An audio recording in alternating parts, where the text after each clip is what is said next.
السلام علیکم ورحمۃ اللہ وبرکاتہ ٹو آل ڈیئر گروپ میں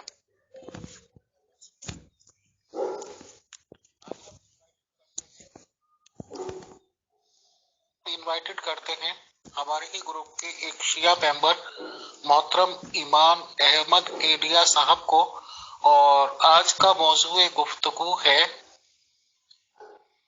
ناسخ و منسوخ عند الشیعہ والسنی حصہ اول۔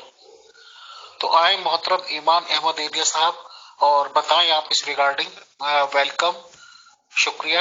السلام علیکم ورحمۃ اللہ وبرکاتہ ایمان احمد ایڈیا صاحب and all dear group members of pure discussion group. اعوذ باللہ السمیع العلیم من الشیطان الرجیم، بسم اللہ الرحمن الرحیم، والصلاة والسلام علی سید الانبیاء والمرسلین وعلى آلہ الطیبین الطاہرین ولعنۃ اللہ علی اعداء محمد وآل محمد الی یوم الدین۔ ایمان احمد ایڈیا کی جانب سے تمام معزز گروپ ایڈمنز اور گروپ ممبرز کی خدمت میں سلام نیاز عرض ہے۔ السلام علیکم ورحمۃ اللہ تعالی وبرکاتہ۔ وعلیکم السلام ورحمۃ اللہ وبرکاتہ محترم ایمان احمد ایڈیا صاحب، ویلکم، خوش آمدید۔ جی محترم امیر فیصل صاحب، قرآن کریم سے دو آیات بینات جو ہے نا وہ میں نے آپ کے سامنے لگائی ہیں۔ ایک سورہ نحل کی آیہ نمبر 101 ہے، اعوذ باللہ السمیع العلیم من الشیطان الرجیم، وَإِذَا بَدَّلْنَا آيَةً مَكَانَ آيَةٍ وَاللَّهُ أَعْلَمُ بِمَا يُنَزِّلُ قَالُوا إِنَّمَا أَنْتَ مُفْتَرٍ بَلْ أَكْثَرُهُمْ لَا يَعْلَمُونَ۔ اور جب ہم ایک آیت یعنی حکم شرعی کی جگہ دوسری آیت یعنی حکم شرعی بدلتے ہیں، اور اللہ خوب جانتا ہے جو کچھ وہ اتارتا ہے، یعنی جو وہ نازل کرتا ہے اللہ کو تو خوب معلوم ہے، تو یہ لوگ کہتے ہیں، یعنی جو منکرین ہیں، جو کافرین ہیں، یہ کہتے ہیں کہ تم تو گھڑ لائے ہو، بلکہ اللہ کہتا آگے کہ ان میں سے اکثر لوگ علم نہیں رکھتے۔ اور دوسری آیہ مبارکہ جو ہے یہ سورہ بقرہ کی آیت نمبر 106 ہے، اس میں اللہ تعالیٰ فرماتا ہے اعوذ باللہ السمیع العلیم من الشیطان الرجیم، ما ننسخ من آیت او ننسها نأتی بخیر منها او مثلها الم تعلم ان اللہ علی کل شیء قدیر۔ جس آیت یعنی حکم شرعی کو ہم منسوخ کر دیں یا بھلا دیں تو اس سے بہتر یا اس جیسی اور لاتے ہیں، یعنی اور حکم شرعی لے کر آتے ہیں۔ کیا تو نہیں جانتا کہ اللہ تعالیٰ ہر چیز پر قادر ہے؟ اب یہاں پر یہ چونکہ تراجم میں ایسا لکھا ہوا ہے، اس وجہ سے میں نے یہ اس کی طرف اشارہ کرنے کے لیے، اس کی وضاحت کرنے کے لیے یہ لفظ بولا ہے۔ یہاں پر یہ جو ترجمہ کیا جاتا ہے بھلا دیں، یہ ترجمہ، پہلی بات ہے کہ ترجمہ محل نظر ہے۔ اللہ تعالیٰ رسول کریم صلی اللہ علیہ وآلہ وسلم اور اپنے انبیاء کو اپنا حکم بھلاتا نہیں ہے، تو یہ اصل میں ہے کہ اس پر بھی ہم آج کی گفتگو میں ضرور بات کریں گے۔ یہاں پر سب سے اہم سوال یہ پیدا ہوتا ہے کہ نسخ کیا ہے، یعنی ناسخ جس سے بنا ہے اور منسوخ بنا ہے یہ ہوتا کیا ہے؟ تو لسان العرب میں یہ لکھا ہے وَالنَّسْخُ إِبْطَالُ الشَّيْءِ، کہ ایک چیز کو، یہ اس کا ہم لغوی معنی بیان کر رہے ہیں، ابطال الشیء، کہ اس کا مطلب ایک چیز کو باطل کر دینا بھی ہوتا ہے، وَإِقَامَ آخَرَ مَقَامَهُ، اور کسی دوسری چیز کو اس کی جگہ رکھ دینا، یعنی ایک چیز کو دوسری چیز سے کینسل کر دینا، آسان الفاظ میں اگر آپ سمجھنے کی کوشش کریں تو۔ اور ایک لسان العرب میں ابن عربی کی نسبت سے لکھا ہوا ہے النسخ تبدیل الشیء من الشیء وهو غیرہ، کہ ایک چیز کو دوسری ایسی چیز کے ساتھ تبدیل کرنا جو اس کا غیر ہو۔ جی بہت بہتر ہے ایوان صاحب کہ آپ یہ سمجھائیں، اور ظاہر سی بات ہے کہ جو غیر مسلم لوگ قرآن شریف ہندی ٹرانسلیشن یا جس بھی لینگویج کا وہ جانتے ہیں، تو یہ آیت پڑھ کے، ٹرانسلیشن پڑھ کے عجیب و غریب حالت ہوتی ہے کہ کیا وہ اللہ جنہوں نے مسلمانوں نے بنا رکھا ہے، اللہ نام کا جو بھی کچھ ہے، وہ مطلب ایسا ہے کہ وہ بھی ایسی آیتیں بھیج سکتا ہے جو منسوخ کرنی پڑے، یا یہ کہ اپنے رسول کو بھلانی پڑے یا اسے دوبارہ بھیجنی پڑے؟ تو اس کا مطلب یہ ہے کہ وہ بھی غلطیاں کرتا ہے جو اسے کریکٹ کرنی پڑتی ہیں۔ تو پلیز اس کی جانکاری دیں، شکریہ۔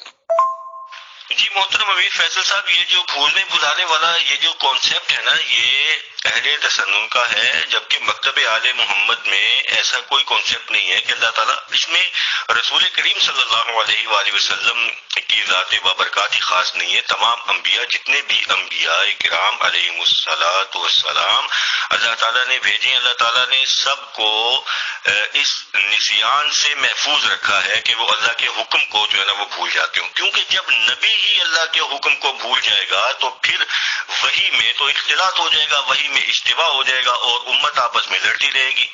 تو اس لیے پہلی بات تو یہ دیکھیے کہ یہ مقام نبوت اور منصب نبوت کے خلاف ہے کہ نبی خود بھول جائے یا اللہ اس کو بلا دے۔ تو اب سوال یہ پیدا ہوتا ہے کہ یہ جو آیات بینات ہے، اس میں جو ننسہا لفظ استعمال کیا گیا ہے اور مترجمین نے اس کا ترجمہ جو ہے وہ بھلانا کیا ہے، تو وہ کیوں کیا ہے؟ میں سمجھتا ہوں کہ یہ مترجمین کا تسامح ہے اہل سنت والجماعت کی طرف سے۔ اہل تشیع میں یہاں پر اس کا ترجمہ بھلانا نہیں ہے، تو ترجمہ کیا ہے وہ میں اگلی وائس میں عرض کرتا ہوں۔ تو اس کے ترجمے کی طرف آنے سے پہلے میں اس کا اصطلاحی مفہوم بھی بتا دوں کہ ہم نے لغوی مفہوم تو اس کا دیکھ لیا، اصطلاحی مفہوم یعنی شرعن اللہ تعالیٰ جو قرآن کریم میں جو فرما رہا ہے کہ ما ننسخ من آیت او ننسها نأتی بخیر منها او مثلها، کہ جب ہم کسی حکم کو، آیت سے مراد یہاں پر کلام اللہ کے الفاظ نہیں ہیں بلکہ حکم ہے، یعنی اس کے معانی ہیں، اس کا حکم ہے کہ جب اللہ کہتا ہے کہ جب ہم کسی حکم کی تنسیخ کرتے ہیں، یعنی اس میں تخفیف کر دیتے ہیں، یعنی اس میں رخصت دے دیتے ہیں، جیسے دیکھیے کہ مسلمان پہلے رسول کریم صلی اللہ علیہ وآلہ وسلم بیت المقدس کی طرف جو ہے نا وہ رخ کر کے نماز ادا کیا کرتے تھے، تو پھر جو ہے نا اس کی آ گئی، تو اس کا حکم جو ہے نا وہ منسوخ کر دیا گیا، اور اللہ تعالیٰ نے فرمایا وَلِلَّهِ الْمَشْرِقُ وَالْمَغْرِبُ فَأَيْنَمَا تُوَلُّوا فَثَمَّ وَجْهُ اللَّهِ، کے مشرق و مغرب اللہ تعالیٰ کے لیے ہی ہیں، تو جدھر مرضی منہ کر کے اللہ کے حضور حاضر ہو جاؤ۔ تو جب تک نیا حکم نہیں آیا اس وقت تک یہ حکم اپلائی ہوتا رہا، اور جو ہے نا وہ اہل اسلام اس وقت آزادی تھی کہ آپ بیت المقدس کی طرف منہ کریں یا کہیں اور کسی اور جانب منہ کر کے اللہ کے حضور حاضر ہو جائیں۔ پھر یہ حکم بھی منسوخ ہو گیا۔ اب آپ یہ دیکھتے جائیے کہ جو حکم ناسخ ہے یعنی کینسلر ہے، اور کینسلڈ انگلش میں کینسلر کہیں گے ناسخ کو، اور منسوخ کو کہیں گے کینسلڈ، جو کینسل کر دیا گیا۔ تو کینسلر اور کینسلڈ یہ دونوں حکم اور دونوں ان کے الفاظ یعنی آیات، یہ دونوں قرآن کریم میں موجود رہتی ہیں، کیونکہ اللہ تعالیٰ قرآن کریم میں فرماتا ہے ناتی بخیر منہا او مثلیہا، کہ ہم اس سے یا تو بہتر لے کے آئیں گے یا اس جیسا لے کر آئیں گے۔ تو وہ ناسخ اور منسوخ دونوں کا قرآن کریم میں موجود ہونا ضروری ہے۔ تو یہ حکم منسوخ ہوا، بیت المقدس والا حکم منسوخ ہوا، تو پھر نیا حکم آ گیا وَلِلَّهِ الْمَشْرِقُ وَالْمَغْرِبُ، کہ جہاں مرضی جس طرف کو مرضی، جس ڈائریکشن کو مرضی منہ کر لو۔ پھر یہ بھی منسوخ ہو گیا، اور نیا حکم آ گیا قَدْ نَرَىٰ تَقَلُّبَ وَجْهِكَ فِي السَّمَاءِ فَلَنُوَلِّيَنَّكَ قِبْلَةً تَرْضَاهَا فَوَلِّ وَجْهَكَ شَطْرَ الْمَسْجِدِ الْحَرَامِ، کہ اے محبوب ہم آپ کا بار بار آسمان کی طرف منہ اٹھانا جو ہے نا وہ آپ کا چہرہ مبارک ہم دیکھ رہے ہیں کہ آپ، اور ظاہر ہے کہ اللہ تعالیٰ تو نیتوں کے بھید خوب جانتا ہے، تو بتانے کا مقصد یہ ہے کہ ہم آپ کے دل کی بات کو سمجھتے ہیں کہ آپ جو ہے نا وہ کس قبلہ کو پسند کر رہے ہیں، تو ہم مسجد حرام کو آپ کا قبلہ بنا دیتے ہیں۔ تو آج کے بعد آپ اپنا رخ انور جو ہے نا وہ مسجد حرام کی طرف کر لیجیے۔ تحویل قبلہ کا حکم آ گیا، ایک حکم ناسخ منسوخ ہوا، اس کی ناسخ آیت موجود، پھر وہ بھی منسوخ ہوئی، ناسخ آیت موجود، حکم منسوخ ہوا، آیات یعنی کلام اللہ کے الفاظ منسوخ نہیں ہوتے، یہ بات یاد رکھنا بہت ضروری ہے۔ اب آتے ہیں ہم اس بات کی طرف کہ یہ جو بھولنا اور بھلانا ترجمہ کیا جاتا ہے یہ کس اشتباہ کی بنا پر ہے۔ یہ عربی زبان کے دو الفاظ ہیں، ایک ہے نسیان اور ایک ہے النسی۔ نسی کہتے ہیں زیادتی کو، تو نسیان کہتے ہیں بھولنے کو۔ اب بھولنا اور بھلانا یہ تو شان الوہیت کے بھی خلاف ہے کہ اللہ تعالیٰ اپنے نمائندوں کو بھیج رہا ہے، اور عقیدہ ہمارا یہ ہے کہ اللہ کے ہاں بھی غلطی کی گنجائش نہیں، اور اللہ نے جو احکامات دیے ان میں بھی غلطی کی گنجائش نہیں، اور جو رسول جو انبیاء جو اللہ کے احکامات پہنچاتے ہیں وہ بھی غلط احکام نہیں پہنچائیں گے، اور دوسری طرف جو ہے نا وہ آپ نے ایک کیوس کریٹ کر دیا یہ کہہ کر کہ اللہ بلا دیتا ہے. اب جب اللہ بلا دے گا تو نبی جو ہے نا وہ پھر نبی پر امر مشتبہ ہو جائے گا. نبی پر جب امر مشتبہ ہو جائے گا تو جب نبی پر امر مشتبہ ہوگا تو اس وقت نبی تو حق پر نہیں رہے گا. اسی طرح اور اگر اس نے مشتبہ امر کسی نبی نے اپنی امت کو دے دیا تو وہ امت بھی حق پر نہیں رہے گی. یعنی امر ہی اللہ کا امر ہی مشتبہ ہو گیا تو یہ شان نبوت کے بھی خلاف ہے یہ عقیدہ اور یہ شان الوہیت کے بھی خلاف ہے. تو اس سے مراد کیا ہے؟ اس سے مراد یہ ہے کہ اللہ تعالی اپنے احکامات کو بھلاتا نہیں ہے بلکہ النسی مراد ہے. یہاں پہ النسی سے یہ لفظ ماخوذ ہے کہ اس میں یا تو زیادتی کر دیتا ہے یا اس میں تاخیر کر دیتا ہے. تاخیر کہتے ہیں ڈیلے، یعنی رسول تک بھی وہ امر جو ہے جو حکم ہے جو نیا حکم نازل ہونا ہے وہ اللہ کی طرف سے ڈیلے ہو جائے گا. یعنی ابھی رسول اس کے منتظر ہوں گے تو جیسے رسول تک آئے گا پھر رسول آگے پہنچا دیں گے. تو یہ ڈیلے ہے جس کو یہ فورگیٹنگ نہیں ہے، یہ ڈیلے ہے، بھولنا نہیں ہے. اس سے مراد تاخیر ہے یا اس سے مراد اضافہ ہے، زیادتی ہے. اب ہم چلتے ہیں اہل سنت والجماعت کے منہج کی طرف. وہ کہتے ہیں کہ اللہ تعالی نے قرآن کریم نازل فرمایا، اس کا ایک ایک حرف، ایک ایک زبر پیش، ایک ایک نقطہ، ایک ایک کلمہ، ایک ایک آیت تمام کی تمام محفوظ ہے. محفوظ کہاں ہے؟ ما بین الدفتین، یہ جو دو گتے جو ہے نا ان کے درمیان، یعنی ایک مجلد صورت میں جو ہمارے پاس موجود ہے یہی قرآن ہے. نہ اس میں کمی ہوئی ہے نہ اس میں اضافہ ہوا ہے. یہ ہے اہل سنت والجماعت کا عقیدہ اور یہی اہل تشیع کا بھی ہے، مکتب آل محمد کا بھی یہی عقیدہ ہے. لیکن اب کنٹروورسری اہل سنت والجماعت کی طرف سے کہاں کریٹ ہوتی ہے؟ وہ انہی آیات کو لے کر کریٹ ہوتی ہے. اس کے ساتھ ہی اہل سنت والجماعت یہ کہتے ہیں کہ جو کچھ ہے وہ اسی میں یہیں پر موجود ہے. اس میں نہ کوئی آیت کم ہے نہ کوئی کسی آیت کا اضافہ ہے، نہ کسی حرف کا اضافہ ہے نہ کسی حرف کی کمی ہے. اور ساتھ میں یہ کہتے ہیں کہ کچھ آیات ایسی منسوخ ہو گئی جنہیں یہ منسوخ التلاوہ کہتے ہیں کہ جن کی تلاوت منسوخ ہوگی، حکم باقی ہے. یعنی ان کے الفاظ قرآن کریم سے اٹھا لیے گئے. الفاظ یعنی آیات کی پوری آیات قرآن کریم میں سے اٹھا لی گئیں، جن میں سے حضرت عائشہ رضی اللہ تعالیٰ عنہا سے ایک روایت مروی ہے اہل سنت والجماعت کے اتھینٹک مصادر میں. یہ مروی ہے کہ سورہ احزاب سورہ بقرہ جتنی طویل ہوتی تھی اور ایک جگہ پر ہے کہ سورہ توبہ جتنی طویل ہوتی تھی، اور اب اس کی آیات جو ہے نا وہ 73 رہ گئی ہیں. سورہ بقرہ کی تو 286 ہیں. یعنی اہل سنت والجماعت کا یہ بھی عقیدہ ہے کہ سورہ توبہ جو ہے سورہ احزاب یہ پہلے تقریباً ہم 286 کاؤنٹنگ کرنے کے لیے سورہ بقرہ جتنی طویل تھی 286 آیات پر مشتمل تھی. اب 73 آیات ہیں، یعنی 213 آیات کم ہیں. جب ہم ان سے پوچھتے ہیں کہ یہ 213 آیات کہاں ہیں تو یہ کہتے ہیں منسوخ التلاوہ ہیں. ان کے حکم موجود ہیں لیکن ان کے الفاظ اٹھا لیے گئے ہیں، یعنی آیات قرآن کریم میں موجود نہیں ہے. پھر ہم نے ان سے پوچھا کہ آیات اگر قرآن کریم میں موجود نہیں ہے تو کہاں پر ہیں؟ کیا لوح محفوظ میں ہے؟ اب ان کو یہ بھی نہیں پتا کہ لوح محفوظ میں ہے یا نہیں، جبکہ اللہ تعالیٰ قرآن کریم میں فرماتا ہے فی لوح محفوظ، کے قرآن کریم تو لوح میں محفوظ پڑا ہوا ہے. تو قرآن کریم اگر وہ یہ جو آیات ان کا جو ماننا ہے جو منسوخ التلاوہ آیات ہیں یہ لوح محفوظ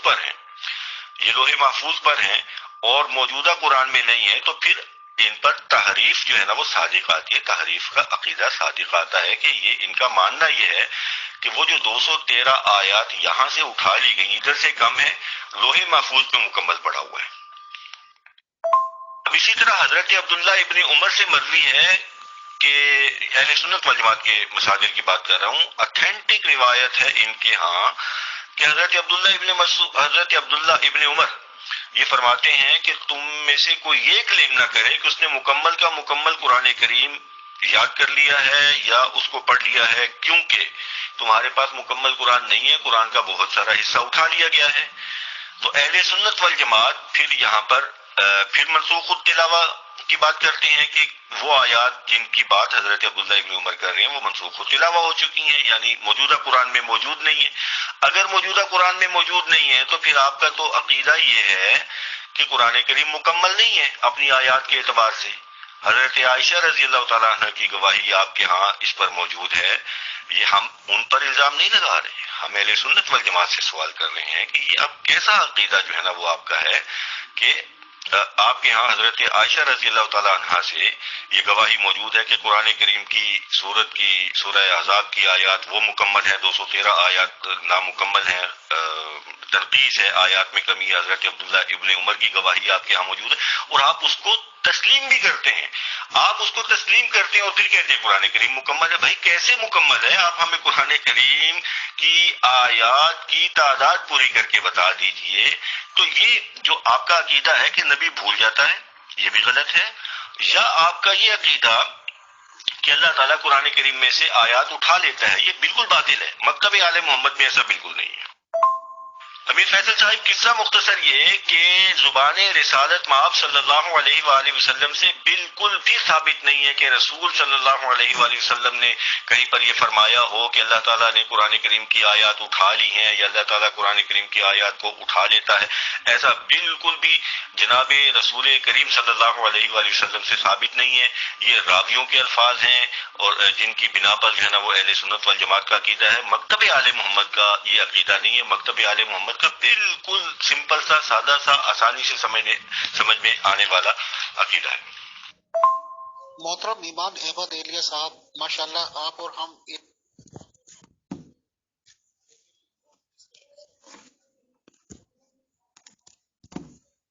ڈسکشنز پر بیٹھے ہوئے ہیں، آپ سمجھا رہے ہیں، ہم سمجھ رہے ہیں، آپ سمجھانے کے لیے ٹائم دے رہے ہیں، میں سمجھنے کے لیے، تو چلیے ہو سکتا ہے کہ سمجھ میں آ جائے۔ بٹ ادر پیپل، غیر مسلمس جو ٹرانسلیشن پڑھ رہے ہیں اپنے اپنی زبان کا، نہ وہ عربی جانتے ہیں، صرف ٹرانسلیشن جانتے ہیں، تو ان کا ستیاب تو پھر مشکل ہے۔ وہ تو ان چیزوں کو ایز اٹ از پڑھیں گے جو کچھ لکھا ہوا ہے اور اپنے خیالات جیسے مائنس بناتے ہیں کیونکہ میں سمجھ سکتا ہوں وہی بنا لیں گے۔ بہرحال یہی کہہ سکتے ہیں کہ کچھ نہ سمجھے خدا کرے کوئی۔ جی میر فیصل صاحب آپ بالکل درست کہہ رہے ہیں، اس میں میں تو غیر مسلموں کو دوش نہیں دیتا، میں تحقیق کی طرف دعوت دیتا ہوں۔ اہل سنت والجماعت جو ہمارے برادران ہیں ان کو بھی تحقیق کی طرف دعوت دیتا ہوں کہ دیکھیں آپ جب تک کہ کنویں کے میڈک کی طرح اپنی ہی جو ہے نا وہ باؤنڈریز میں آپ رہتے ہیں تو آپ اپنے آپ کو کنفرم جنتی بھی سمجھتے رہتے ہیں اور 100% حق پر بھی سمجھتے رہتے ہیں۔ اس پہ سارے ہی شامل ہیں صرف، لیکن چونکہ تحقیق کی دعوت میں ان کو دے رہا ہوں تو آپ یہ دیکھیے کہ آج تک جتنی جو وہ گستاخیاں ہوئی ہیں وہ قرآن کی عبارات کو لے کر نہیں ہوئی ہیں، قرآن کریم کی جو مس انٹرپریٹیشن کی گئی ہے جو روایات میں، اور یہ روایات اہل تسنن کی طرف سے ہیں قرآن کریم کی مس انٹرپریٹیشن، کیونکہ یہ تعداد میں زیادہ موجود ہے تو اس لیے غیر مسلم زیادہ تر یہی سمجھتے ہیں کہ اگر کسی کے ہاتھ بخاری لگ گئی، مسلم لگ گئی، تو وہ یہی سمجھتے ہیں کہ شاید یہی مسلمانوں کا اسلام ہے، اور پھر جب وہ مسلمانوں سے کنفرم کرتے ہیں تو پھر وہ مسلمان اس کو تسلیم بھی کرتے ہیں۔ اب یہی تو مسئلہ ہے کہ آپ دیکھیے کہ آپ کی روایات آپ کے قرآن کے اگینسٹ جا رہی ہیں تو آپ ان سے جان چھڑائیے نا، نہیں تو پھر آپ غیر مسلموں کو جواب دیجیے۔ ہمارے پاس مکتب آل محمد کے پاس الحمدللہ جب بھی کوئی غیر مسلم آتا ہے تو ہم تو ان کی اچھی طرح تسلی تشفی کرواتے ہیں۔ جب آپ ہمارے سامنے ترجمہ رکھیں گے تو ہم آپ کو بتائیں گے کہ بھائی یہ تنزیل نہیں ہے، یہ اردو کے جو الفاظ ہیں یا جو انگریزی کے الفاظ ہیں یہ اللہ نے نازل نہیں کیے، اللہ نے یہ عربی کے الفاظ نازل کیے ہیں۔ اگر آپ کو ہماری بات پر اعتبار نہیں تو آئیے مل کر ہم عربی زبان کے لغات اٹھاتے ہیں، وہاں پر دیکھتے ہیں کہ اس کا کیا کیا مطلب بنتا ہے، تو آپ یہ ڈیسائیڈ کیجئے کہ آپ نے جو اکثریت مسلمانوں کی اکثریت کے حوالے سے جو پڑھ رکھا ہے وہ درست ہے یا یہ درست ہے جو ہم آپ کو بتا رہے ہیں۔ بہرحال مکتب آل محمد کی طرف سے ہمارے جو غیر مسلم جو برادری ہے کوئی بھی ہیں وہ اپنے اشکالات، اپنے اعتراضات جب چاہیں وہ ہمارے سامنے لا سکتے ہیں، ہم ان کو یہ ضرور بتائیں گے کہ کہاں پر جو ہے نا وہ اسلام مذہب اسلام کے ساتھ زیادتی ہوئی ہے اور کہاں پر جو ہے نا وہ اس کی غلط ترجمانی کی گئی ہے، اور جو اصل اس کے ترجمان تھے، جو اصل اس کے وارثین تھے، جو قرآن کریم کے اصل وارثین تھے، جو رسول کریم صلی اللہ علیہ وآلہ وسلم کے اصل وارثین تھے، ان کو جو ہے نا وہ سائڈ پر کر کے، ان کو جو ہے نا وہ ایک نظر انداز کر کے تو اسلام کا حلیہ کس طرح بگاڑ کر دنیا کے سامنے پیش کیا گیا ہے۔ اگر ہمارے گروپ کے معزز احباب کے کچھ سوالات ہیں تو وہ ضرور پیش کیجیے گا۔ محترم ایمان احمد ایلیا صاحب and all dear group members of پیو ڈسکشن گروپ، السلام علیکم۔ یہ باتیں ماشاءاللہ آپ نے قرآن شریف کے ریگارڈنگ کر دی، بہت ٹھیک باتیں ہیں، سمجھ میں آتی ہیں اور بالکل کامن سینس یا عام ذہن میں آ سکتی ہیں، بٹ اسے یہ باتیں پتہ تو چلیں، وہ پوچھنے والا ہو اور آپ بتانے والے ہوں۔ اب اس ریگارڈنگ آپ کیا کہیں گے جو بخاری شریف ہے اور عام فہم مسلمان لوگ، بہت سے لوگوں کو میں نے تو یہ کہتے ہوئے سنا ہے کہ یہ قرآن شریف کے ایکویلنٹ ہے، نعوذ باللہ۔ اب ہمارے یہاں ایک پولیٹیکل کیس ہوا تھا، آپ نے شاید سنا ہوگا، نوپور شرما نام کی ایک لیڈی ہیں، ان پہ کچھ ٹونٹنگ اور اعتراضات کیے جا رہے تھے، انہوں نے اس جواب میں یہ کہا کہ آپ کے پروفٹ تو ایسے ہیں کہ 54 ایئرس کی ایج میں 6 سال کی عائشہ سے نکاح کر لیا۔ اب ہم جیسے لوگ جو کہ فیکٹس جانتے ہیں، اب ہمیں تو معلوم ہے نا کہ یہ حدیثوں کی کتابوں میں لکھا ہوا ہے۔ بخاری شریف، چاہے وہ بخار کہیے چاہے انہیں کہیے، بخاری شریف کو بہت زیادہ درجہ دیتے ہیں، شاید بخاری صاحب کو بھی علیہ الصلوۃ والسلام کہتے ہوں۔ تو اس ریگارڈنگ ہم کیسے گائیڈ کریں غیر مسلموں کو، اگر ہم سے پوچھیں جو پڑھ لیتے ہیں بخاری کی باتیں، کہ بخاری شریف کو شیعہ فرقہ لوگ بالکل کنڈیم کرتا ہے، بخاری شریف کو کوئی اہمیت نہیں دیتا، یا یہ ان سے سیدھا یہ کہا جا سکتا ہے کہ حدیثوں کا کوئی بھی ویٹیج یا وزن نہیں دیتے ہیں شیعہ لوگ؟ And it is the last question, thank you sir. محترم امیر فیصل صاحب، پہلی بات تو یہ کہ ہمارے اہل سنت والجماعت برادران جو ہیں وہ ہم سے غلط فہمی کی بنا پر زیادہ تر لڑتے جھگڑتے رہتے ہیں۔ وہ یہ سمجھتے ہیں کہ شاید جس طرح بخاری صحیح ترین کتاب ہے ان کے ہاں، اسی طرح شیعہ کے ہاں بھی کوئی صحیح ترین کتاب ہے۔ ہم بارہا بتا چکے ہیں کہ اہل تشیع کے ہاں مکتب آل محمد میں قرآن کریم کے علاوہ کوئی بھی کتاب صحیح ترین کتاب کا درجہ نہیں رکھتی۔ تمام کتابیں جو ہیں روایات کی، وہ ساری کی ساری جو ہے نا وہ روایات کا مجموعہ ہے، راویوں کے اکٹھے کیے ہوئے اقوال ہیں، رسول کریم صلی اللہ علیہ وآلہ وسلم کی طرف منسوب ہیں۔ اب رسول کریم صلی اللہ علیہ وآلہ وسلم سے لے کر تمام ائمہ معصومین جتنے بھی ہیں، سب کا یہ قول ہے کہ ہماری طرف کوئی بھی بات منسوب ہو تو قرآن کریم تمہارے پاس ہم چھوڑ کر جا رہے ہیں، قرآن پر پرکھ لینا۔ اب قرآن پر پرکھنے کے بعد جو ہے نا ہمارے ہاں کوئی بھی روایت سچ کے درجے کو اور اتھینٹسٹی کے درجے کو پہنچتی ہے۔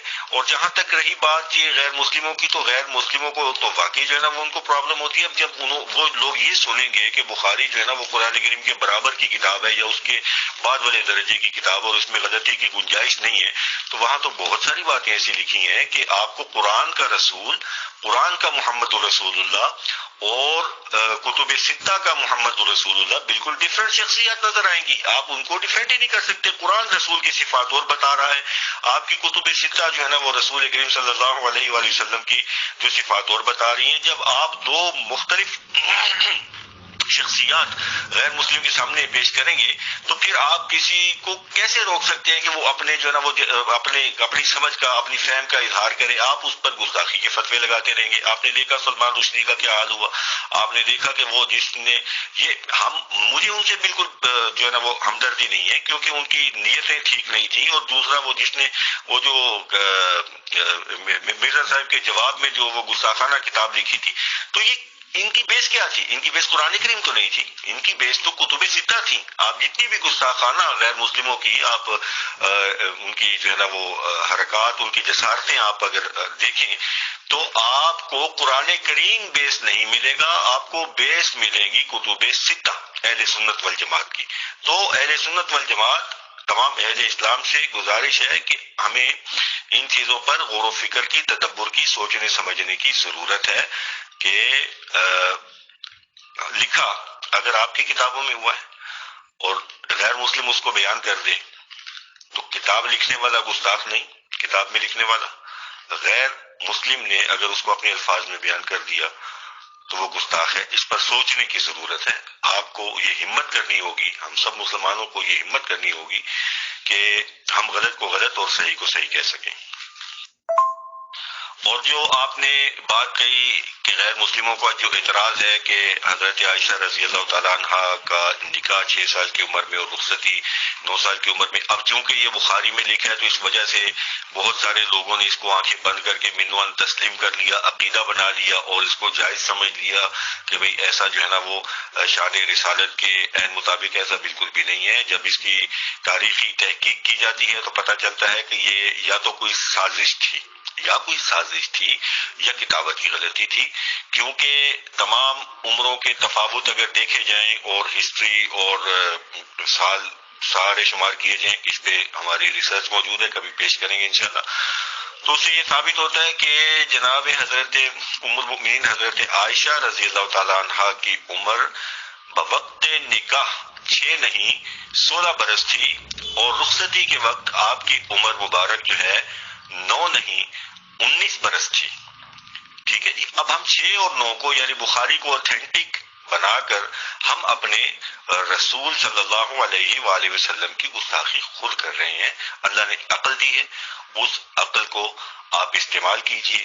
اب یہ ہوا کیوں؟ یہ یوں ہوا کہ عربی زبان میں ستن کہتے ہیں 6 کو، تسن کہتے ہیں 9 کو، ستن ستتن تسن تسعتن، اور 16 اور 19 کو کہتے ہیں 16 یا 16 اور 19 یا 19۔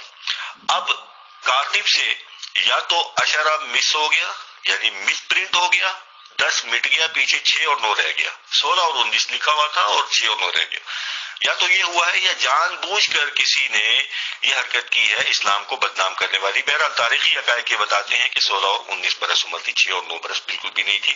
مسلمانوں کو چاہیے کہ اپنا عقیدہ بدلیں۔